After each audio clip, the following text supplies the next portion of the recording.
बिस्मिल्लाहिर्रहमानिर्रहीम। अस्सलामुअलैकुम फ्रेंड्स। आज के सऊदी अरब के ताज़ा तरीन गोल्ड रेट्स के साथ मैं आपकी खिदमत में हाजिर हूँ।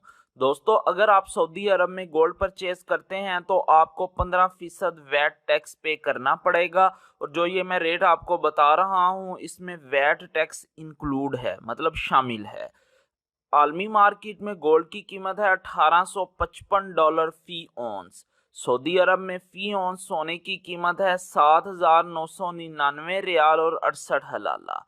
फी किलोग्राम सोने की कीमत है 2,57,225 रियाल। 18 कैरेट गोल्ड की फी ग्राम कीमत है 192 रियाल 92 हलाला। 18 कैरेट गोल्ड की फी 10 ग्राम कीमत है 1,929 रियाल 20 हलाला। 18 कैरेट गोल्ड की फी तोला कीमत है 2,250 रियाल 20 हलाला। 21 कैरेट गोल्ड की फी ग्राम कीमत है 225 रियाल 7 हलाला। 21 कैरेट गोल्ड की फी 10 ग्राम कीमत है 2,250 रियाल 70 हलाला। 21 कैरेट गोल्ड की फी तोला कीमत है 2,625 रियाल और 24 हलाला।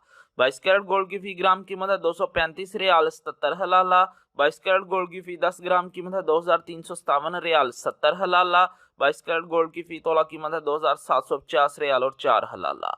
24 कैरेट गोल्ड की फी ग्राम कीमत है 297 रियाल 22 हलाला। 24 कैरेट गोल्ड की फी 10 ग्राम कीमत है 2,572 रियाल 20 हलाला। 24 कैरेट गोल्ड की फी तोला कीमत है 3,000 रियाल और 27 हलाला। जी हाँ, 3,000 रियाल और 27 हलाला 24 कैरेट गोल्ड की फी तोला कीमत है आज सऊदी अरब में। इंशाल्लाह मिलते हैं अगली वीडियो में, तब तक के लिए अल्लाह हाफिज।